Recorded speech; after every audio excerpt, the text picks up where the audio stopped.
Hi, good afternoon. Welcome to Thursday's Golf Committee meeting, the first one for January 2024. As you'll notice, I am Director Vines, not Director Standenbein. He is out ill today, so I will chair the meeting. With that, I will call the meeting to order, and we will say the Pledge of Allegiance. Stand if you're able, please. Join us.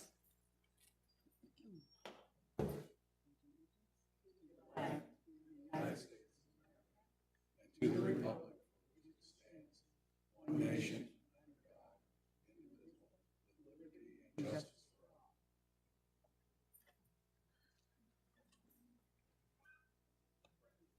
all. We do have a few more people here than normal, so I'm going to ask that if everybody would please make sure your cell phones are silenced. Thank you. And we do have a quorum. And we're going to look at the minutes from the December 14th meeting. We have one amendment to those minutes. In 402, the word deficiency has been amended to disability. That is acceptable. The minutes will stand as written. All good? Okay. Karen? We're good. Thank you.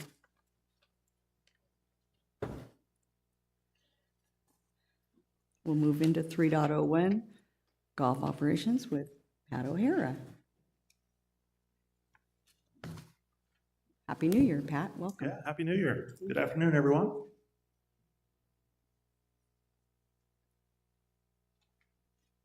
Okay, got a few slides that have been a kind of a recap. In December, we had a brief golf committee meeting to approve the DA Golf Lab. So we presented that to the golf committee, and in turn, it was presented to the governing board. And happy to say that Dave Aaron and the Golf Lab have a 3-year commitment here to the rec centers, and we're excited about that. Dave does a wonderful job for us. So if you get a chance to see him, tell him congrats. He's going to be a regular here at Sun City West. Just another opportunity here to share our event schedule with you. We'll go over a couple recaps for our tournaments, but looking forward, we've got a couples tournament coming up on the 20th, and our Super Bowl or Las Vegas Nevada Bowl Scramble in February. And then in a week or two, we will be sending out for the men's match play. Wanted to give a recap to the Folds of Honor. During the week of Veterans Day week, we collected donations at our 4 golf courses that were open, and we were able to raise $2,400 that came from the community, our golfers here in the community. And we sent that along, and with that we had a raffle, and you might see some names that you recognize. These were the winners of the raffles that we gave out. We still have a few prizes that haven't been picked up, so if you see your name up there, come over to Golf Ops and we'll get you set up. So thank you for your contributions for that. Lost and Found Golf Clubs. In November, we, as you know, the golf courses end up finding some golf clubs that they're turned in at our 7 facilities. They stay at the facility where they were turned in for 2 weeks, and then we send them over to Golf Ops. We put them in a database, and we hold them. So the last couple years, we had collected quite a few, and here's a picture of what that looked like. So at Pebblebrook, we had a few days where we tried to reconnect a lost club to the person that lost it. We were able to do that, but then we still had a surplus, so we turn around and sell these clubs for $5 or $10, and we were able to raise $570 for the Meals on Wheels in Sun City West. So we're starting from scratch, and we've got a few, but we don't have that many yet. So First Swing is our instructional component to our green team. We're making a few changes, but we had our kickoff on Saturday, November 11th. 69 new golfers were exposed to the green team and what they're all about. It was a 4-hour clinic, well received, and it's just a great way to reconnect golf to people that either had a family to raise or a career to live prior to coming to Sun City West. The Turkey Shoot Night Putting Contest or tournament was on Friday, November 17th at Echo Mesa, had 84 players.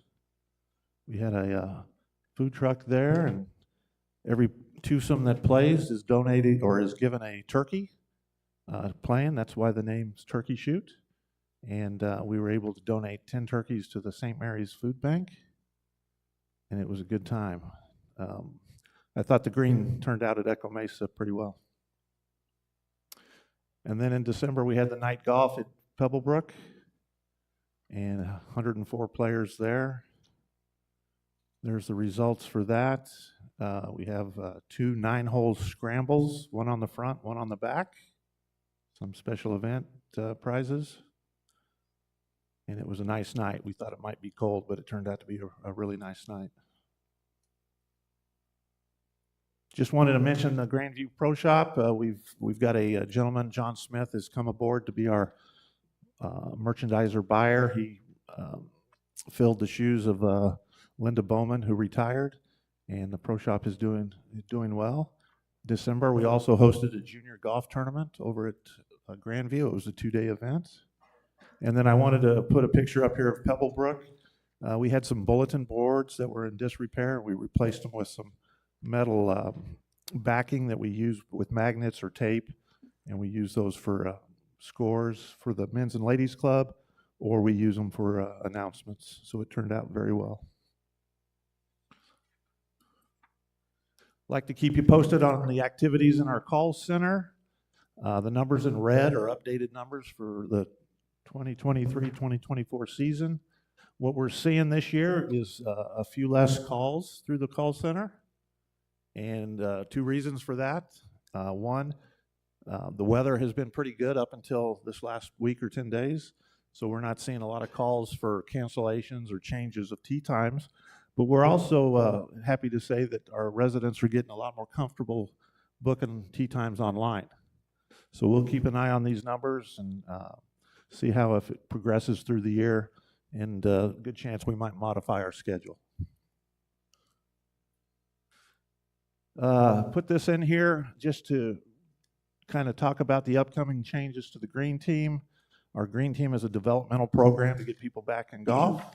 Starting on the 20th of January, we're going to go through a program where you start at the 25-yard marker, and if you shoot 36 or less for 9 holes, you qualify for the 50-yard marker. And we continue this until you get to the regular tee box. And the purpose behind this is to have the beginner golfer experience what golf is all about, which is to hole a putt, right? So we're hoping that we'll have some people that are new to the game start putting for birdies, making some putts, get excited, and it's a great way to track your progress. So we're excited about this. Just wanted to remind everybody, Todd does a great job of overseeing the tees, and over the past 6 or 7 years, he's enlarged 3 or 4 of them, maybe 5 of them. And one of the challenges that we've had in the past is the turf, especially in December, January, getting beat up because of divots. So we're just encouraging everybody to try to use the linear method of taking divots. The concentrated one's not bad. It's the second best. But the scattered approach where you kind of spread out your divots, that kind of takes a big chunk out of the tee line. And if we can kind of keep it condensed, we'll make it through January and have beautiful tee boxes in February. Reminder for Cart Pass, this is a big one this time of year. And Todd will talk about it. You know, when the grass is growing, like the fairways, it's good to keep the carts in the fairways. And when the grass is dormant, the rough, it's really not the best place to drive the golf carts. So if it's green, it's probably best to drive on the fairway, the green grass of the fairway. But when it warms up, when we start seeing some warm temperatures in March or so, we can start driving out into the rough a little bit more. So And the first 4 courses are really tough with the Common Bermuda, the Pebble Brook, the Grandview, the Echo Mesa, and Stardust. With the Common, rough takes a toll pretty quick. So anything we can do to help Todd out would be greatly appreciated. And that's all I have. Any questions? Thanks, Pat. Great. Any comments from the committee? Any comments from the audience for Pat? Wow. You must be doing a great job, Pat. Thanks. Thanks. So we'll move on to 3.02 for environmental services with Manager Todd Patty. Thank you, Pat. Welcome. Happy New Year. Happy New Year. Thank you. Just a couple items today. I want to go over our annual water usage report for last year, 2023, and then I'm going to do a capital review on our on golf maintenance. Is this working? Yep, there we go. All right, the first one, you see the graph up there on our water usage. We were doing pretty good all the way through May. As you can see, we used less water than we did the previous year. And then things kind of fell apart starting in June and lasted through December. A lot of that has to do with the heat that we had over the summer, record heat in July, and probably one of the driest monsoons on record. So we did use quite a bit of water during that time period. You can see our chart. I know you've seen this before, our 15-year water usage chart, and the blue color indicates the years that we are under our allotment, our conservation allotment. And you can see that we've made 11 years in a row now. We're under, again, our allotment this year by about 40-some acre feet. Some other numbers I'll just run by. A 15-year average water use is 3,817 acre feet, and then our 15-year rainfall average came in at 6.36 inches.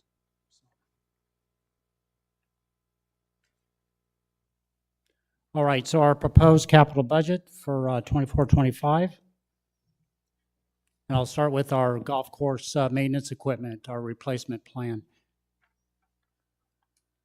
So we have 19 units scheduled this year for replacement, and those vary, but greens mowers and fairway mowers, rough mowers, bank mowers, rollers, sprayers, some turf vacs are in there as well, for a total of $982,000.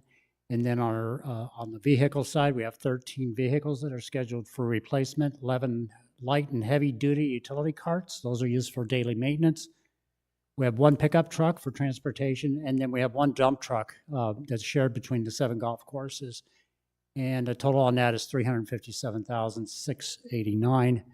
I'd like to note that all these items are listed on the reserve study. So we review that every year, and we go through that. And if we find that there's pieces of equipment, whether it's a cart or a mower, that's still running and we're not putting a lot of money into it, we'll push that out into another year, maybe the following year or even beyond that. So just because it's on the reserve study doesn't mean that we're going to get that equipment. So that's a program or a process that we do every year with the budget. This year we delayed the purchase of 4 units for a total of $161,000. So the total equipment replacement is $1.3 million, or it works out to be about $191,387 per golf course.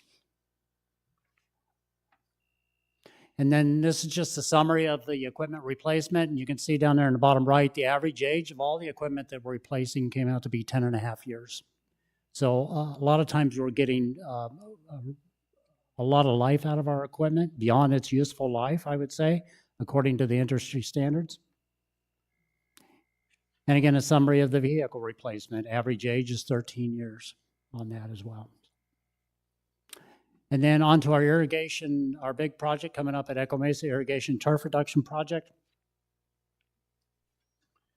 We're currently in phase 1. This is in the current budget. We had $205,000 in there. And so just to give you an update on that, irrigation design plan, turf reduction design plan have all been completed. The pump station design is scheduled for January 15th. GPS mapping of the golf course has been completed. Engineer drawing completion date is set for the end of the month on the 31st, and then to submit design plans and documents for the bidding process, that would be on January 25th. We do have a pre-bid bid meeting with the vendors on February 6th, and that's all the players that will be involved in that. And then the deadline of submitting the bids is set for March 5th, 2024. And then phase 2, the big portion of it is the irrigation replacement, desert install. The cost per acre is $50,000. Now, last year we were at $43,000 per acre over at Grandview. So we did have an increase, $7,000 per acre. A lot of that has to do with the 12 to 15% increase in irrigation material. We have a new distribution station that's going to go in this phase. At Grandview, it did go into phase 1, and we're going to just do that into phase 2 this year, or in 2025 over at Echo Mesa. Installation of road crossing main lines, again, that was in phase 1 over at Grandview. We're doing that in the second phase. And then transfer line connection, which we didn't have over at Grandview. But since Echo Mesa is kind of the hub for sending water to the other golf courses, we're going to have to tie into that. So that's another expense that we didn't have over at Grandview. And then turf reduction, we're looking at 18 acres of turf removal. As you know, we did 45 acres over at Grandview, so quite a bit less with this project. And then 14-foot perimeter on average. And at Grandview, I think we're close to 20 to 22 feet on average on the perimeters. And again, we're going to be doing the street fronts and road crossings just like what we did over at Grandview. This is almost identical, just scaled down from that project that we did. So kind of the same plant material. I'll give you an idea. Just to give you an idea of how many plants are going in, about 2,000 plants that we have on the drawings right now. We had over 6,700 over at Grandview with that project. And then trees, 60. Again, those are going to be on street fronts and road crossings. They're not going to go on the property edge. We're not putting any trees behind anyone's home. And over at Grandview, I think we had 257 trees. So again, it's very scaled back from that project. And project timeline I put together, just some areas I want to note. We're looking at having a public forum sometime in November. And then again in February of 2025. The project start date is Monday, the 7th of April. And we're going to close the whole golf course. As you know, over at Grandview, we closed the back 9. We kept the front 9 open with the driving range, the golf lab, the restaurant, and all that. We've just decided we're just going to close the entire golf course. But we are going to start on the back 9 at Echo Mesa, because that's where our pump station is located. So we just come out with the main line, we come out of the pump station, and then we go each direction on that. We're looking at a completion of the whole project on Thursday, August 29th, and then we go into overseeding that week of September 22nd. It'll be in that first set of golf courses that we overseed. And then the golf course is set to open on Tuesday, October 21st. And then our long-range plan for turf reduction irrigation projects, we've already completed Grandview, the 45 acres, 18 acres at Echo Mesa. And then in 2027, we go over to Stardust. We're looking anywhere between 6 and 10 acres of turf removal over there, along with the irrigation system. And then at Pebblebrook in 2029, 17 to 19 acres. And off to the right there, you can see the projected annual water savings, acre feet. So we're looking at the end of 2029, 2030, we should be saving close to 300 acre feet of water in total. So that's a pretty good chunk. That's almost an entire golf course that you would water, 300 acre feet. And then summer closures and projects, 5-year plan. As you know, Pebblebrook and Stardust, we're scheduled to close over there this summer. We have a few projects that we'd like to do in-house. Tree removal and replacement. We're going to work on some tee boxes, some green tees, and some other tees, enlarging those over at Pebblebrook. And then Stardust, also tree removal and replacement. 2025, Trail Ridge Echo Mesa will be closed. Echo Mesa for the big project. Shoreline hardscape on number 3 at Trail Ridge. We have on the books. These are all water conservation projects. 2026, Deer Valley Desert Trails would be closed, and then we do the phase 1 of the irrigation and turf removal project at Stardust, plan for that.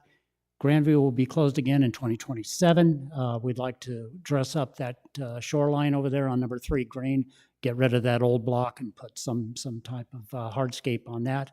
And then Stardust will be closed for the irrigation turf removal project.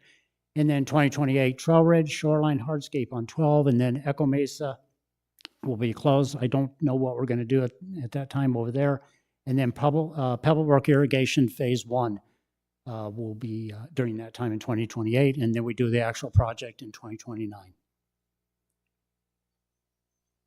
And that does it for my report. My voice didn't go out this time. I So know I you was made good. it I was through. nervous. So I was going to go. So Thank anyway. you. Thank you, Okay, Todd. thank you. Any questions from the committee? Gary? Yeah, hey Todd, on Yes, the, sir.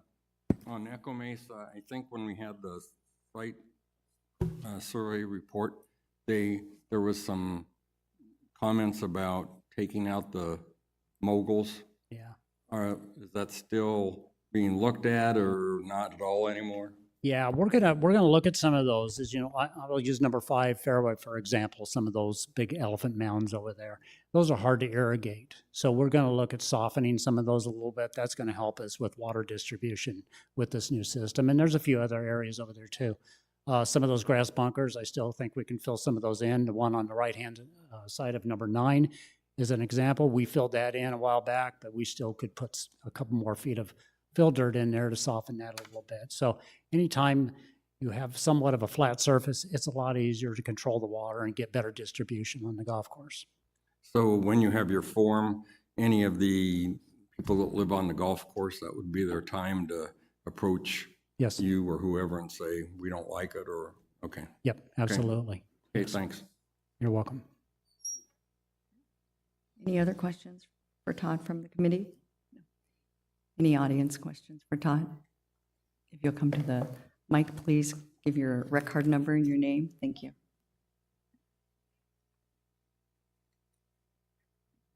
Afternoon. Good afternoon. Name is Tom McNally, 915-482. Just a couple of quick questions. For those of us that don't know, can you explain what hardscaping is? Yes, I'm sorry. Hardscaping would be like a block wall or a gunite type finish around the shorelines, Okay, a concrete of sorts. okay. Yes. And then the one other thing, Desert Trail, I know you guys took hole between 10 and 11. You took the tree out and fixed the sidewalk. There's like 3 other holes that have large tree branches that have pushed the sidewalk up and that are cracking. Okay. Is that part of the yearly maintenance or? Yes, that's something that we can do in-house, or we can do most of that, but some of that can be contracted out. Should Yeah, I, that's, should I do it Nibby know or? nope, through I think you guys? just let me know, so I'll take it from here. Okay, Okay, thank you. you're welcome. If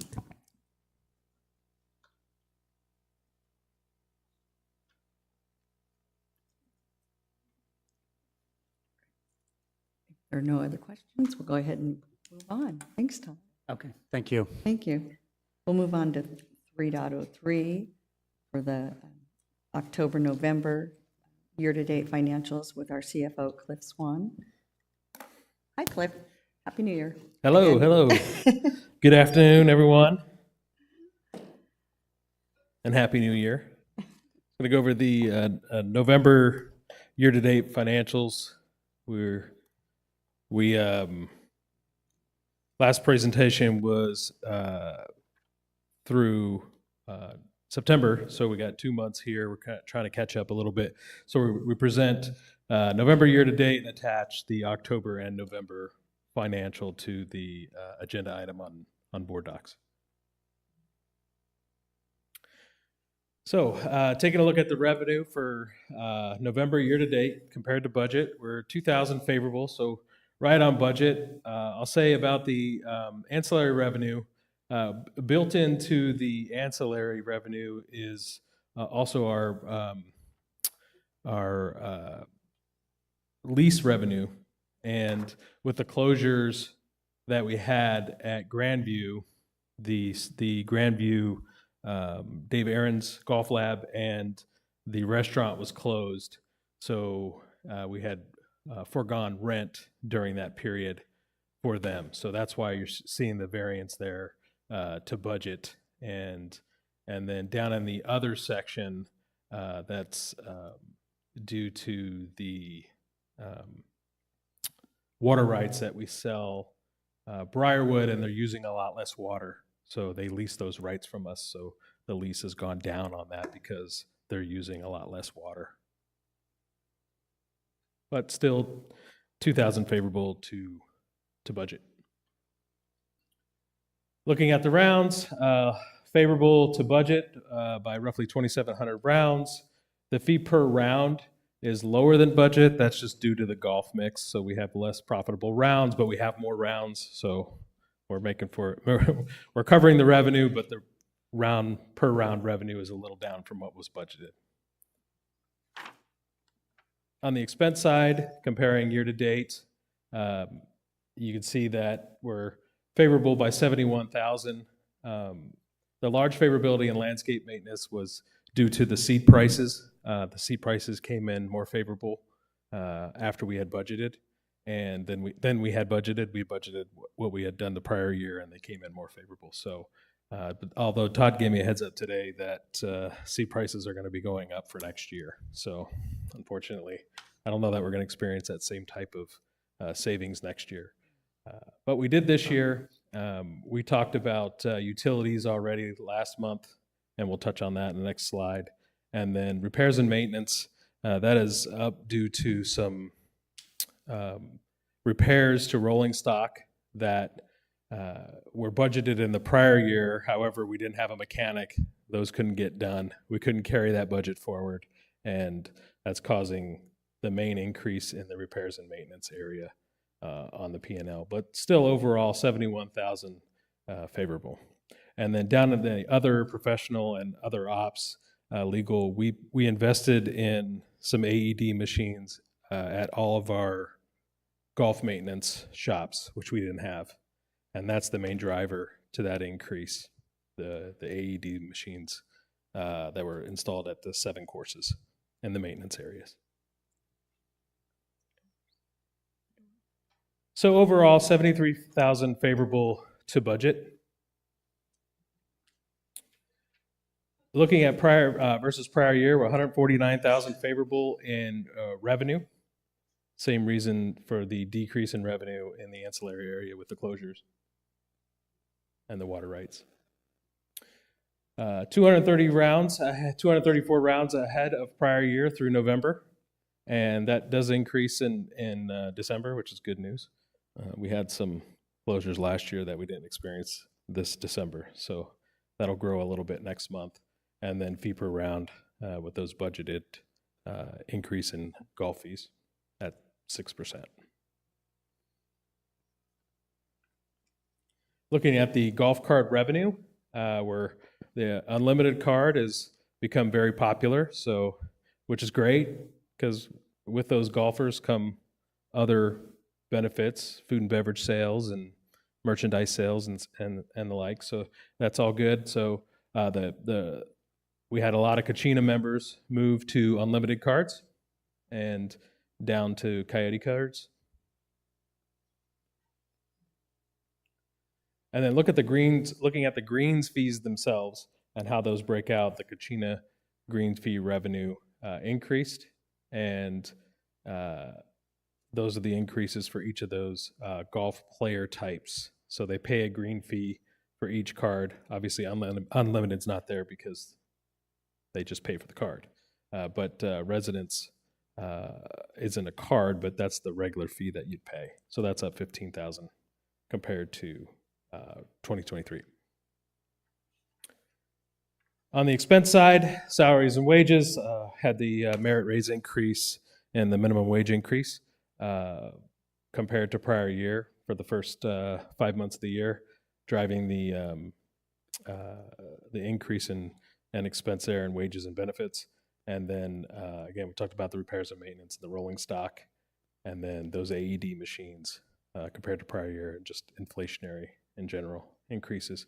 332,000 unfavorable to last November year to date. Talked about these 165 portion to wages, 97,000 to benefits, and then those utility increases in the rate and the kilowatt hour increase over prior year, driving that 124,000 unfavorable.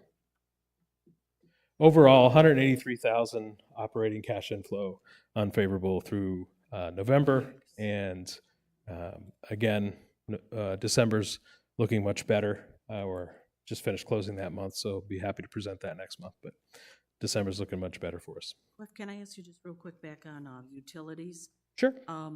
That would be electricity, water. Gas. There's some gas in for the restaurant, but electricity. Okay. Mainly. And how about solar panels? Have we done anything with that to try to I know you'll have a long-term payment, but you could be considerably less on the utility part, or is that not an option for Sun City Yeah, West? I think that's probably more of a Russ question. I know that he's going to start looking into that. Again, I know they took a look at that a few years ago before my time, just found out that it wasn't really doable or it didn't make sense for us. But I know that Russ is starting to look at that again, and we'll have some information coming out on that.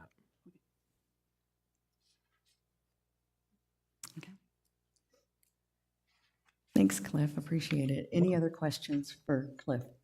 Gary? Yeah, the wages obviously continue to do what they do, but Todd, what's your manpower status? I mean, are you still, even though the wages obviously and benefits continue to increase, our manpower is probably going down?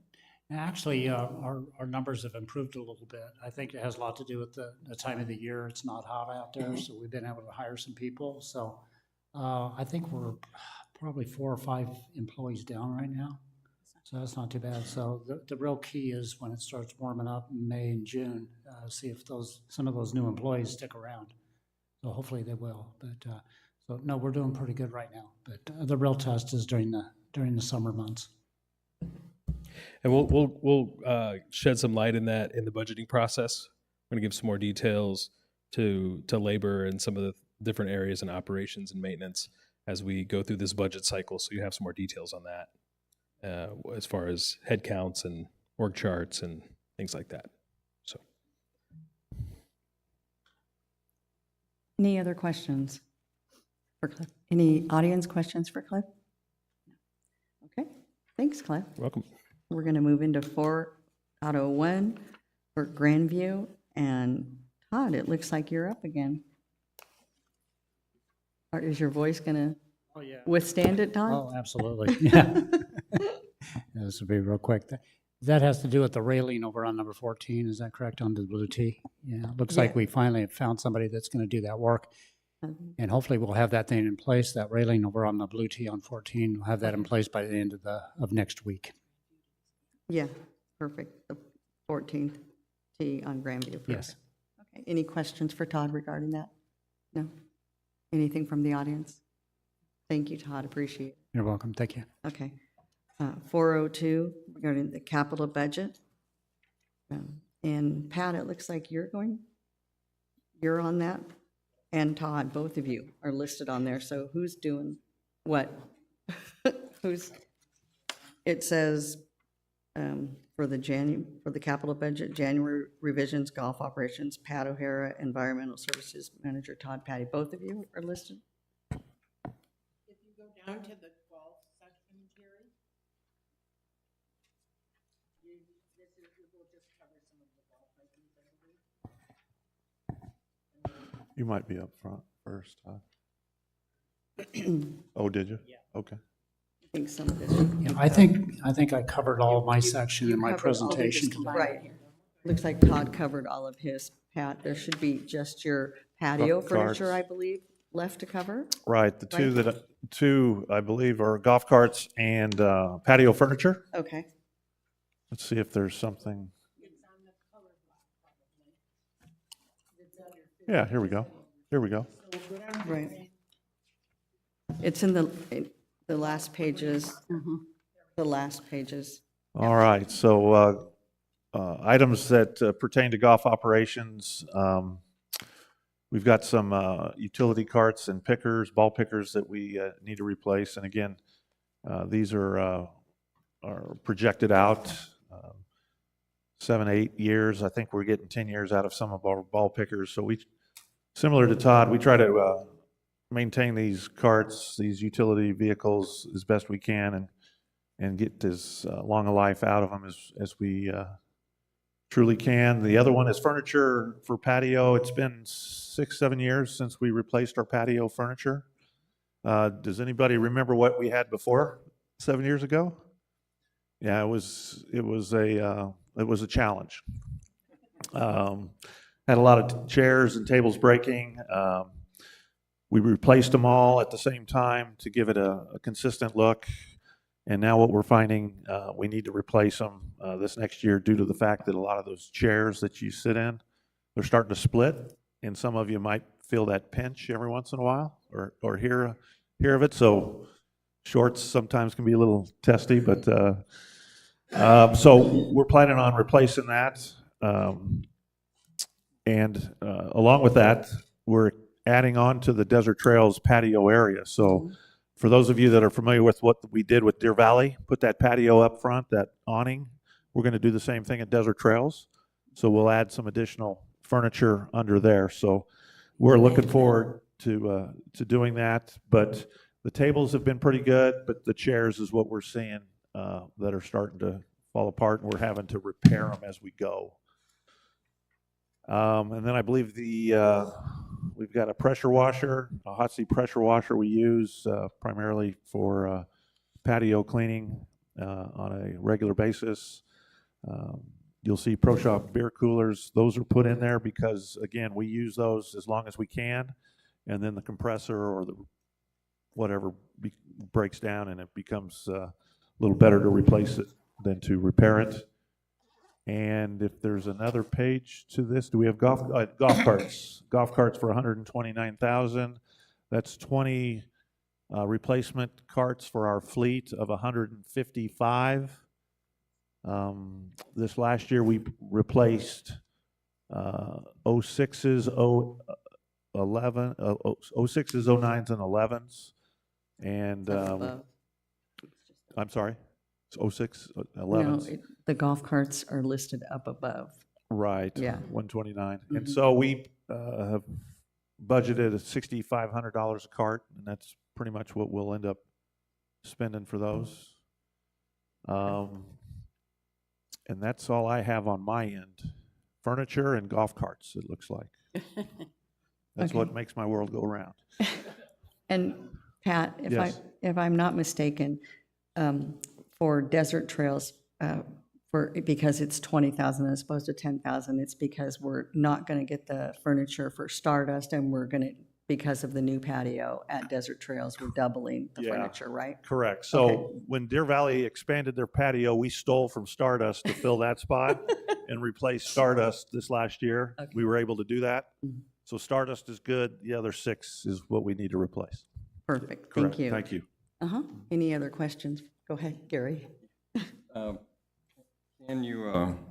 you budget on the ball machines, the rubber pad that goes in the bottom of them, so I don't hear all the complaints that I hear? At one of the courses, you already have them in. I can't remember which one now. But Right. the other ones, they don't, so. So what Gary's talking about is trying to silence these range machines a little bit.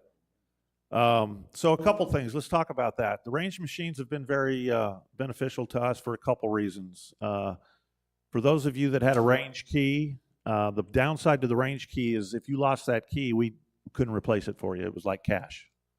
And we didn't like that component of it.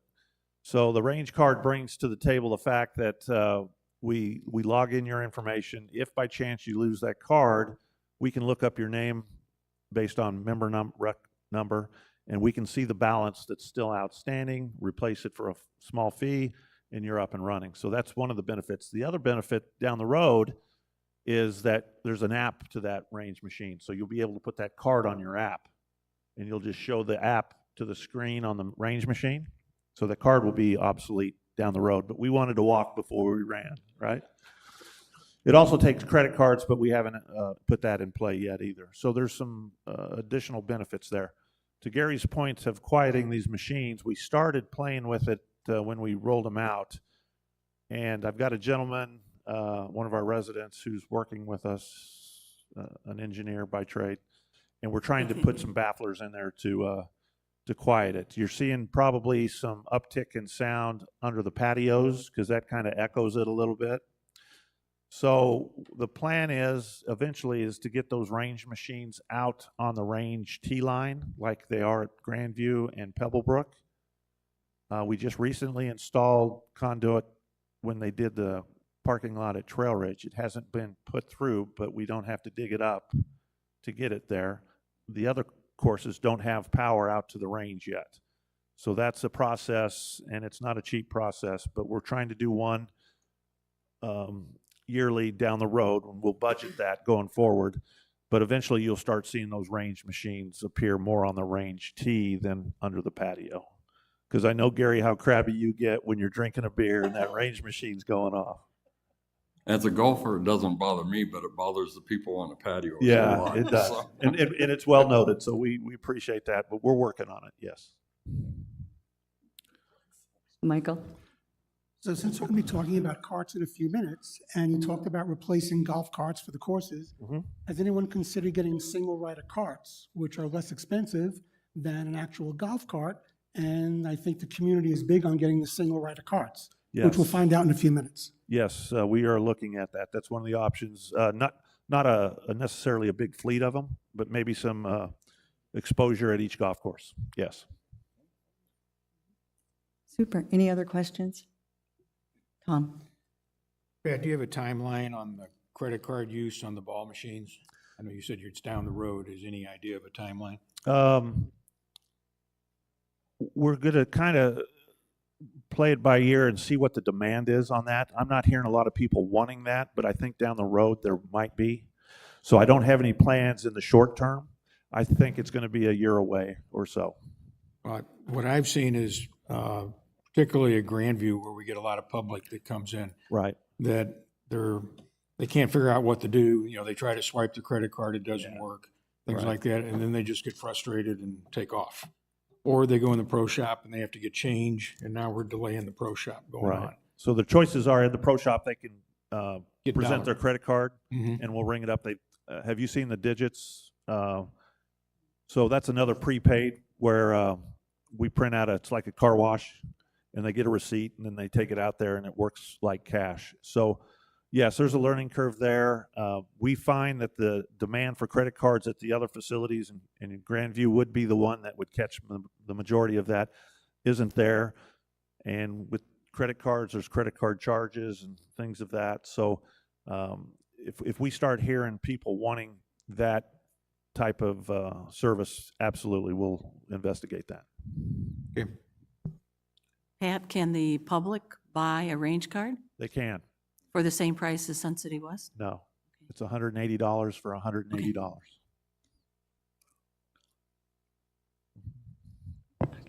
Okay. Any other questions from the committee? No?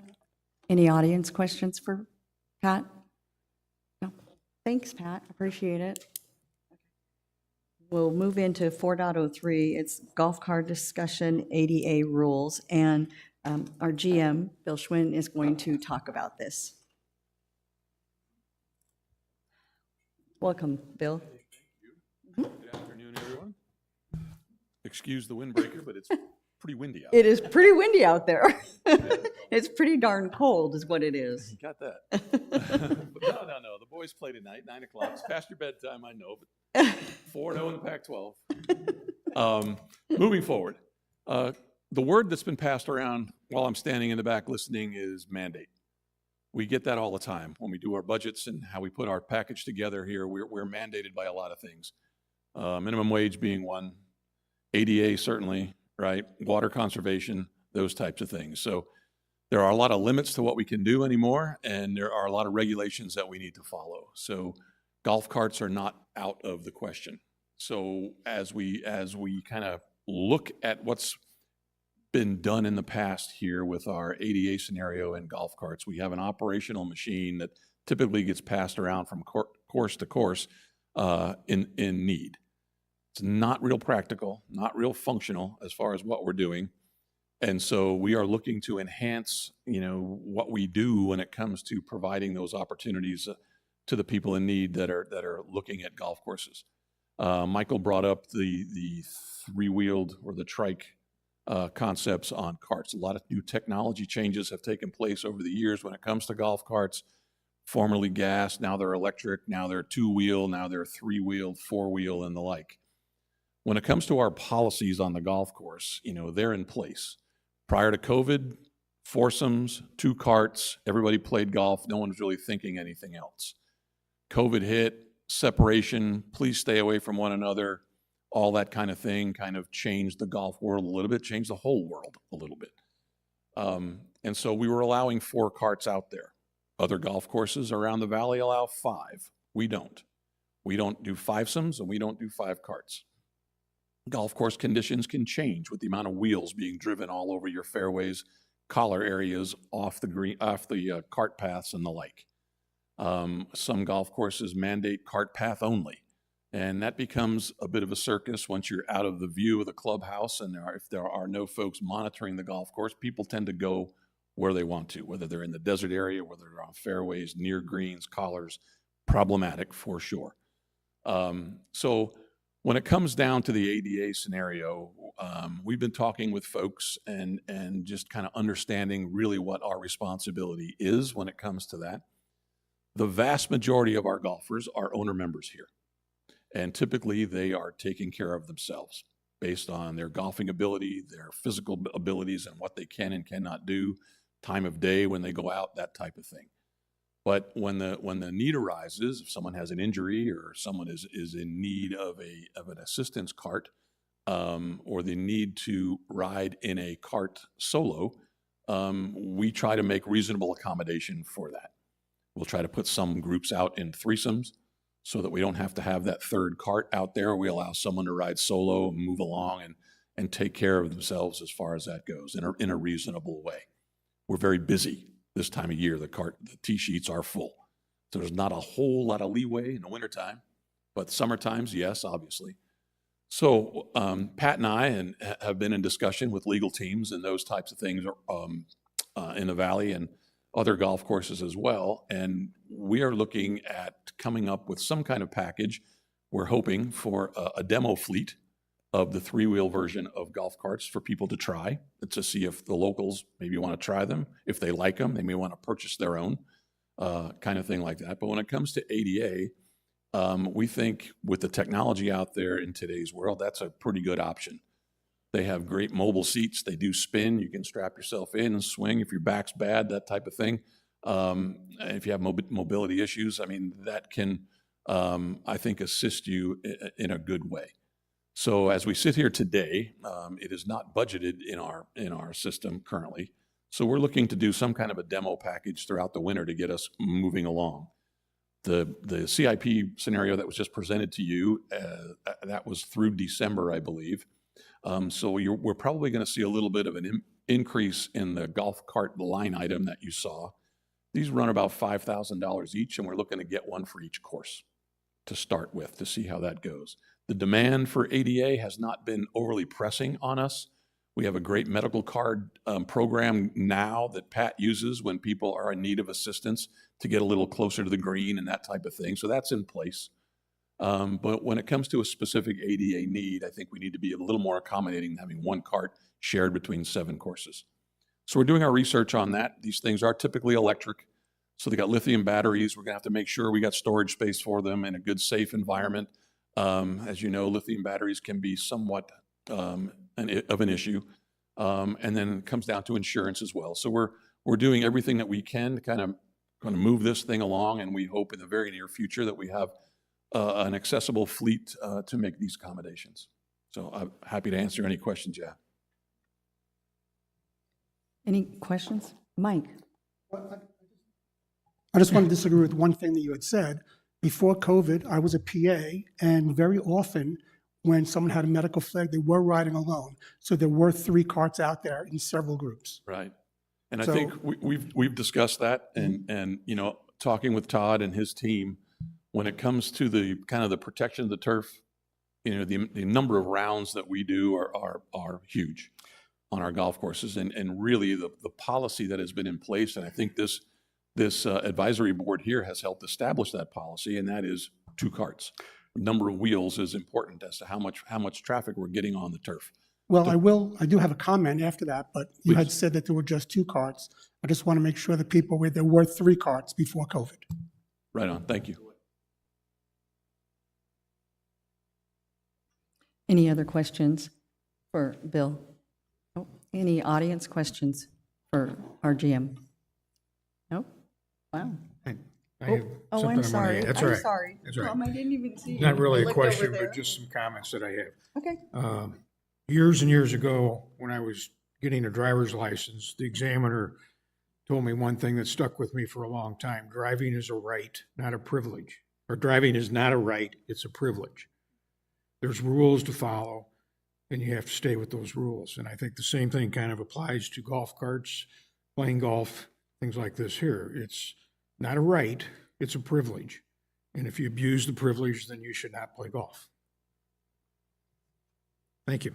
Thank you. I like that. Okay. Oh, Michael. Okay. Okay. Well, if we're done with Bill, thank you, Bill. Appreciate it. I'm going, before we get to comments, do we have any outstanding issues, committee issues that you want to talk about? No? No? Okay, so then we'll go into committee comments. So, Michael? So about a year or so ago, my wife and I had a conversation with Pat regarding the third cart policy, and Pat had said, this is after COVID, that there are 4 people, 2 carts. When I had said there needs to be exceptions to this, he said there are no exceptions, and to me, that implies that everybody in this community is painted with the same brush. This is an adult community. People have stuff going on. I understand you need to take care of the golf course. This is not True North. This is not Boulders. This is Sun City West. That being said, when I asked about my options of riding alone due to my own situation, he said my options really were just to either play as a threesome or to purchase a single rider cart. When I said I didn't want to purchase a single rider cart if the community goes back to the way it was, with a medical flag being the third cart, he said the community will not be going back to that policy. So now let's fast forward to 2 meetings ago when Bill had asked the community if anybody was contacted by anybody, and at that point I had not been. After that, there was a gentleman that was telephoning me, and we discussed this and his situation. And frankly, I believe he's correct. There needs to be exceptions to this policy. Then I find out, unfortunately, I was not at the last meeting, but I did watch it, when this person spoke at the microphone, that he had been granted an exemption. So my question is, why was he granted an exemption? What about other people? Maybe they need an exemption as well. Who decided that this gentleman got an exemption? Is it just at the men's club? Is it just at Trail Ridge? And was the exemption given because he mentioned the ADA, and now the community is afraid that attorneys are going to be involved? Why is his exemption more important than anybody else? And did anyone in the community hierarchy ask this gentleman what his exemption was for? Did anyone really violate his right to privacy by asking what his situation was? I can't believe that would happen. I know that nobody would contact a physician based upon HIPAA laws, so did someone really ask what his situation was? And if that's the case, who made that determination? I know who the general manager is, I know who the president is, I know who Golf Ops is, but I'm not sure I know who the community physician is. Michael, I know Bill is coming down, but he wasn't granted an exemption. He's just playing in a threesome where he just goes out by him. Bill, do you want to take this? Sir, we have, we can't really discuss individual health concerns with the HIPAA violations and those types of things. Individual was seeking the opportunity to ride in a solo cart. There have been requests made our way, and Patrick is abiding by the current policy in place, right? Foursomes, 2 carts. And so this individual plays men's golf on Wednesdays at the Trail Ridge facility. And Trail Ridge recently has a new kind of men's league coordinator there, the monitor that's basically responsible for assigning the tee times and those types of things. So once this request became an attention of ours, we made conversation and contact with that monitor. She being new, we talked to the president of that particular golf club, and the accommodation was based on this individual's health concern and needing to ride solo outdoor in his own personal cart. The way to accommodate that was to, when you put that Wednesday schedule together, find a twosome, put him in the group with that twosome. Now you have 2 carts, and instead of a foursome going out there playing, his accommodation was he plays in a threesome. So there was no exception really to the rule. It was just an accommodation, a reasonable one that was challenged, and our legal team basically advised us that we have done the correct thing. So my response to that would be, it's just during men's club.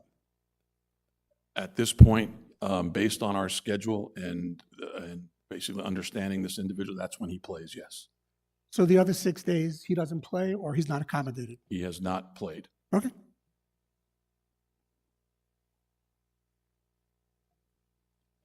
Any other questions from the committee? No, I'm just doing the committee first. Nope, okay. So now we'll do audience questions. Curtis Cooper, 142336. Hi, And Curtis. actually, not really a question, but several comments there that I'd like to comment on. Number one, I commend you for standing up for 65 and older. We're really losing that here. And having a right. We're not the DMV. We're not driving on the streets. We're driving on the golf courses that we pay for. I believe it's a right. Thank you.